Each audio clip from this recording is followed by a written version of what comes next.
Hello, fellow Scratchers! The end is nigh! No, not the end of the Geometry Dash series, but the end portal of our Geometry Dash levels. And this is a key moment where the player gets to celebrate their victory in style, so we need to make this look amazing. Just look at those awesome particle effects. We are going to have a lot of fun creating this one. Firstly, we'll need to define where our levels end. A simple update to the level with a colour trigger should do the trick. Then comes our delightfully apocalyptic particle system, followed quickly by the player's end-of-game animation sequence, sending them tumbling through the air and into the centre of that most sucky of portals. No mean feat. So, all that come and more. Are you excited? Yes, me too. So, open up your projects from where we left off in episode 9. And we'll take a moment to save them as a new copy for this. This is episode 10. Guys, let's get scratching! We'll begin by defining the end of our levels. So click into the level sprite and open the costume editor. I'm going to go and copy a run of tiles that I can reuse to create a vertical wall. And then, to make testing easy, I'll duplicate the very first costume and create my end portal right here at the start. Let's name it End 1. Okay, so paste in those tiles and build your end wall. Use Shift to keep things aligned, and it wants to be as tall as you can possibly make it. Then, smash that green flag, and we can check it all looks good. Smashing, literally. To give it a bit of a glow, I'm going to draw a rectangle on its left edge, and then switch it to a gradient fill from transparent on the left to cyan blue. That looks really nice. All we need to do now is put a stop to the level scrolling the moment this end wall appears in view. To trigger this, we'll use a new unique colour. So just change the hue away from cyan just a tad. And then we'll draw an 8 pixel wide line down the left edge of the wall, holding Shift, like so. Perfect! If you are having trouble drawing this, then I'll make sure to add it to my asset project, linked under the video. Here it is under the level asset sprite. Now to detect the bar of colour entering the screen. Make the level sprite visible on the stage so that we can see the end portal. And then create a new sprite. We'll name it End Detector. No prizes at guessing what this is for, and I'm going to draw a bright red square, starting 2 grid squares above centre, and dragging it out to the left to be 4 by 4 grid squares in size. That's 16 pixels. So we want to detect the portal once it scrolls a little way into view. So move the detector sprite on the stage to just around here.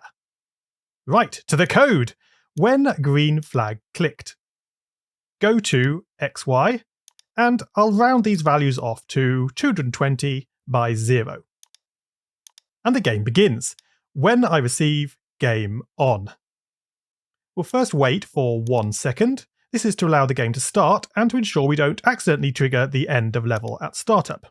And now we wait until our detector is touching colour. And then very carefully use the colour picker to select the bright bar of colour next to our portal.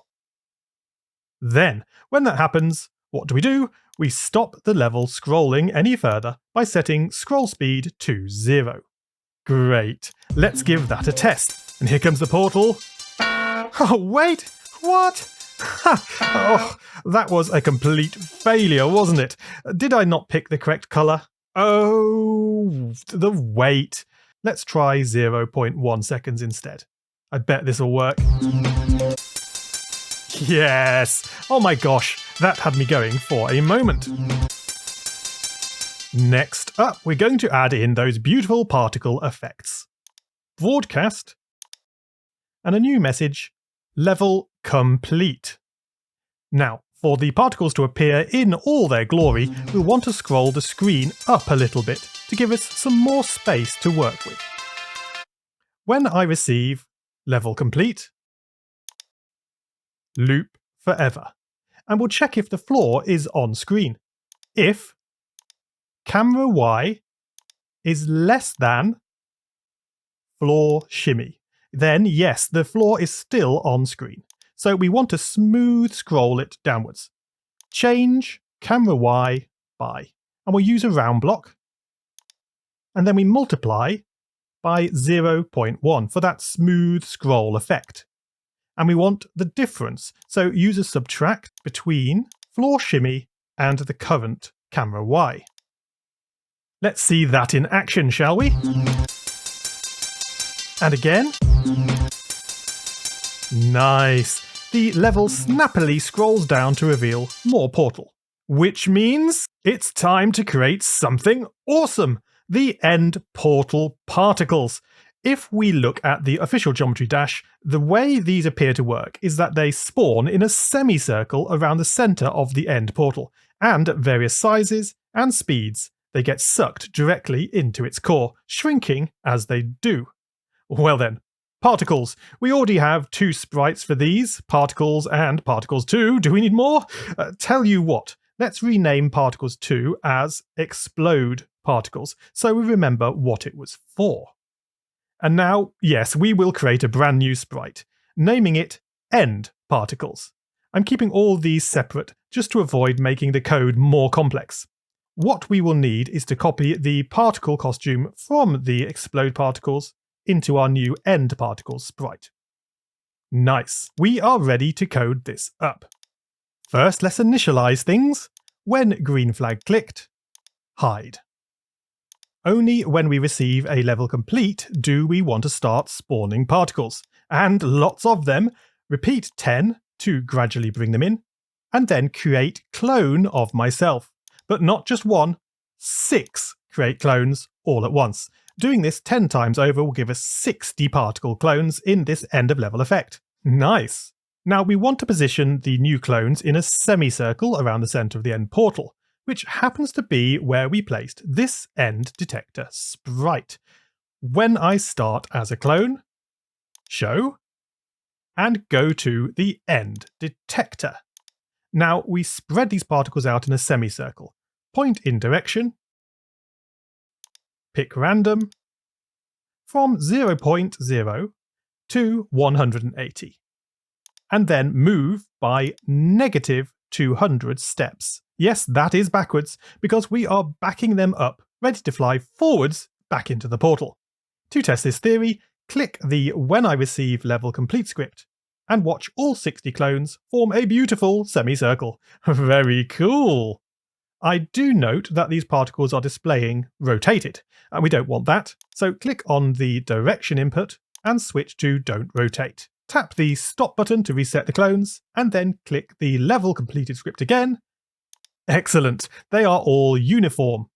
However, we don't want them to appear in a perfect line like this, so distribute them out by moving by a pick random between -30 and -200. Great! That did the job! Finally then, let's mix up their sizes too. Set size to pick random between 75 and 110. Now let's get things animating. Each particle wants to travel at its own speed, so make a new variable named speed, ensuring it's for this sprite only. Then we set speed to a random number between 4.0 and 14. Feel free to play around with all these numbers to see what effect they have on your animation after we get it working. Now we animate within a repeat until loop, repeating until the distance from this particle to the end detector is less than speed. That means if we move forward by speed anymore, we would go past the end. Then we move forward by speed. Making sure you stopped the project first, click on the Level Completed script and watch those particles fly to the end detector. That is really good, and every time we click it, more particles are cloned. But after a few clicks, we exceed that 300 clone limit and no more particles get generated. Sad. For now, click the Stop button to reset the clones, and then we can test them again. Okay, these particles are too big. We can shrink them down over time by dropping in a change size by -3. inside the loop. That's better. Okay, we need these particles to not stop and to keep running. The most efficient way to do this is just to recycle them in a loop over and over again. So bring in a forever block. And we want all the scripts from the set size block onwards. Separate those off. But before we continue, duplicate the go to, point in direction, and move blocks from up here, and drop them onto the end of the repeat until block down here. This will reset each particle. Then drop the entire script into the forever loop and join it all together. So why did we add a duplicate of these initializing scripts down here? Simply because we wanted the new clones to appear further away than the initial ones that we created at the top. So replace the -30 with a -180 instead. Okay, here goes nothing. Click the level complete script again. And behold! That is one cool effect, don't you think? Is there anything we could improve? Well, I'd quite like the particles to be shrinking even smaller. I think we're currently hitting the limit of how small Scratch will allow our particles to go, but that's easy to fix. We just need to draw a larger rectangle around the particle, and then make that transparent. Now the costume is reported as being over 60 pixels wide, so it should be allowed to shrink down much more. And yes, it does. Perfect. That is the effect we were after. We've got to see this in game. But first, click into the end detector and drop a hide block under the green flag script. Guys, are you ready for this? Smash the green flag and we'll see this all put together. Oh yeah, this is looking perfect, don't you think? It's really got that Geometry Dash vibe. I'm just so looking forward to getting the player to hurtle into it too. But we've got some work to do to make this happen. In our player sprite, scroll down to the Game On scripts. You see, we have a concept of the level scrolling speed, but to allow the player to move when the level doesn't, we'll need a new variable, speed x, for this sprite only. This is the player's movement speed. So before setting scroll speed, drop in a set speed x, and we'll set it to 10. Now the scroll speed can be adjusted to be the opposite of our player speed. So subtract speed x. That will still be -10 in this case. Next, in the forever loop below, before we change y, we'll add a change x too. And we add together the new speed x and the scroll speed. You see, under normal operation, these cancel each other out, moving 10 to the right and scrolling back 10 to the left. But when the scrolling stops, the player should now shoot off to the right, just like that. Excellent. Oh well, apart from that annoying death loop, but we'll fix that later. Ha! But let's not get too carried away, we haven't yet checked our ship mode. I'll need to move the end portal back a bit in the level. Now watch what happens when the level stops scrolling. Our ship suddenly points upwards. That's because of how we are calculating its direction. Let me show you. Find the ship movement custom block. And down at the bottom, this point in direction script, we are using scroll speed in the calculation. But now this needs to work off our speed x for when the scrolling stops. But we'll need to negate it with a subtract to match the scroll speed. Testing that again. And that fixed it.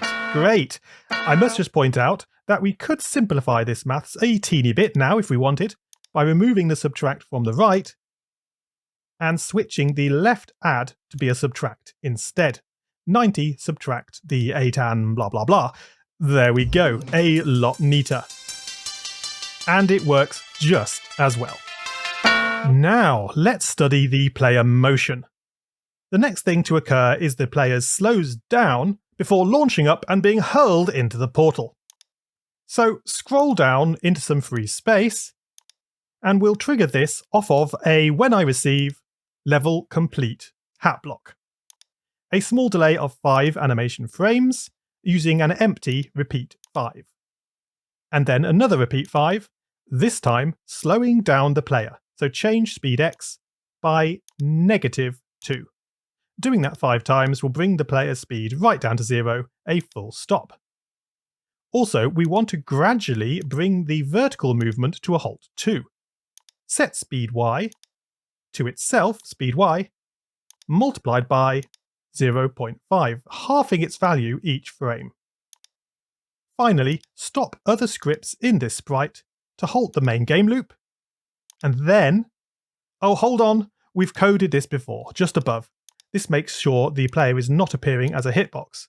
Set rotation style to all around, and switch costume to mode. And I think we should give that a quick test to see how we are doing. Oh cool, I am liking this. We slide to a stop, and you'll see that once the main game loop ends, our level is free to fully scroll up to reveal the full portal, which is great news. Let's continue this animation over the next 5 frames. Repeat 5. Change speed y by 2 to accelerate the player upwards. And turn clockwise by speed y. I'll use that because it will make us spin faster as we move upwards. Talking of which, change y by speed y to do just that. Finally, add some particles with a create clone of particles. This is just the start to get the player spinning. Now we add the scripts to bring it all home. Repeat until the player's X position is greater than 200. That is the right of the screen. And we can duplicate the scripts above from the turn block onwards. But don't turn by speed y now, instead we'll just turn by 10 degrees each time. Also, as well as changing y, we now need to change x too, by our speed x variable. To make them accelerate towards the portal, change the variable speed x by 0.75. And change speed y by... Now this wants to direct us towards a y position of 0, so we can use a negative fraction of the y position. Divide y position by -70. We also need to dampen this motion to avoid overshoot, so set speed y to itself, speed y, multiplied by 0.9. Want to see how that is looking? Yes, me too. Here it comes. Oh, wow, what a delightful curve. That is exactly what I wanted. A quick launch upwards, and then spinning, we are pulled back into the portal. The last special effect we can easily add in is the large circular explosion. It's very similar to our smaller death explosion after all. We'll trigger it using a broadcast for the new message, win explosion. And at the same time, we'll set our player's ghost effect to 100 to hide them away. Now click into the explosion sprite. You can click this script to see the small explosion animation play on the stage. Its size is defined by this 170 value over here. Let's make this configurable and make a new custom block to house it in. Name it Boom Size, with an input named Size. Leave the run without screen refresh clear, as this wants to play back as a full animation. OK. And then make use of the block right away within the game over script. The size wants to be set to the same 170 value used in the old script. And that frees us up now to replace the 170 with this size input. Perfect! It works just as before. So now duplicate the game over receiver and change it to a win explode. Then increase the size to 600. Yeah, super big. I hope that works. Oh yeah, let's see that again. So what about this music ending so abruptly? Had you noticed? Well, when you finish a level, often the music track will be coming to an end anyhow, but let's neaten this up. Look at the first Game On script in the player sprite. This is sadly being stopped by any use of the stop other scripts in sprite, So we're going to have to move the music out of the player sprite into a new sprite of its own, named Music. And then copy the Stereo Madness soundtrack from the player sprite into the new music sprite. I'll delete the one in the player sprite now to avoid confusion. Next up, we can copy the Game On sound playing script into the music sprite too. And again, delete the script from the player sprite. Now click into the music sprite. Yeah, that's looking good. All we need to do is make sure this music is still stopped when the player dies, when I receive Game Over. Stop other scripts in this sprite. Easy. Testing that. We can now confirm that the music continues when we hit the end of the level. Check. And if we smash into a spike, then the music instantly stops. Check. And restarts when the level starts over. Check. All is good. So finally, when the level really does end, let's fade the music gradually out to nothing. When I receive level complete. We can wait for 1 second before repeating over the next 20 frames. Changing the volume gradually by -5. 20 times 5 is 100. Of course, if we do this, we must be careful to restore the sound when the music begins again, so set volume to 100 before we begin our main music loop. Hey, talking of music loops, we might as well terminate this music loop once the music has faded out, with a Stop Other Scripts in sprite. Let's give that a go.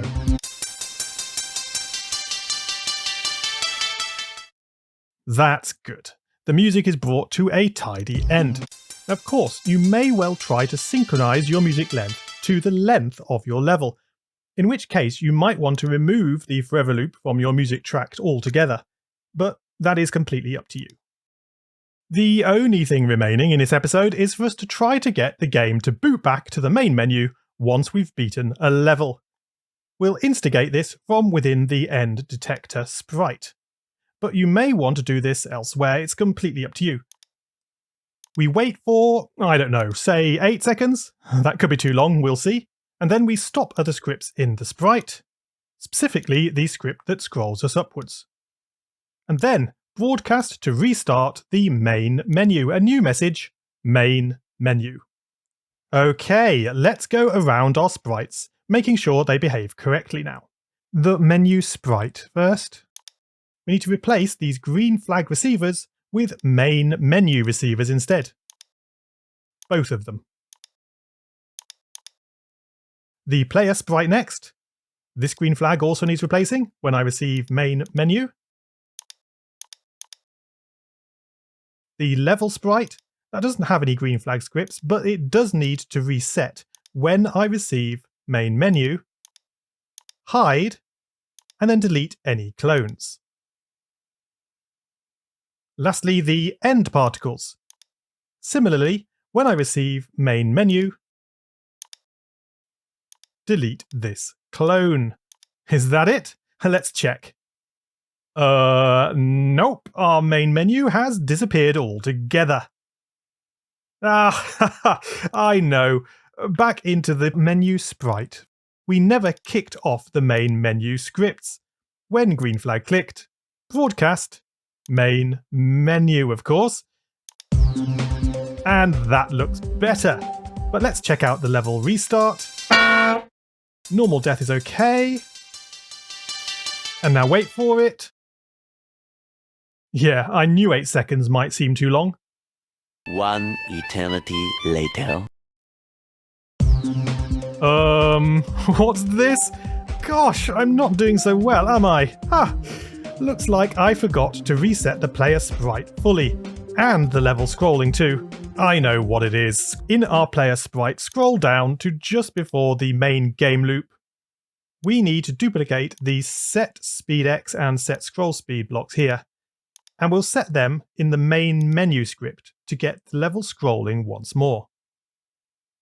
Then, to bring the level back into view, we need to also set camera Y back to 0. Lastly, to reveal the ghosted out player, drop in a clear graphic effects block too. Is that it? Are we done?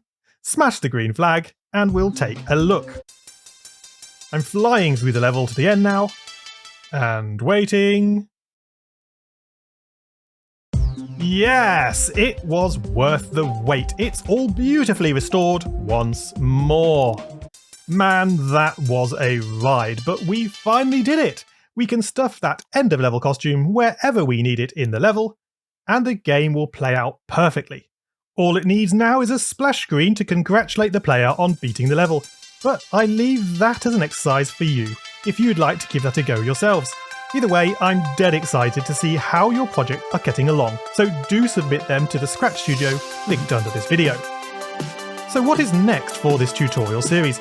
I would expect we can now turn our hand to exploring more of the exciting game elements like jump pads and orbs, other player modes, I can't wait for those, and also how to add more than one level. Now that would be awesome, right?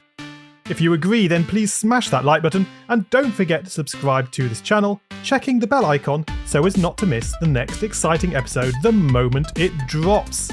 But until next time, thank you for watching. Have a great week ahead, and scratch on, guys.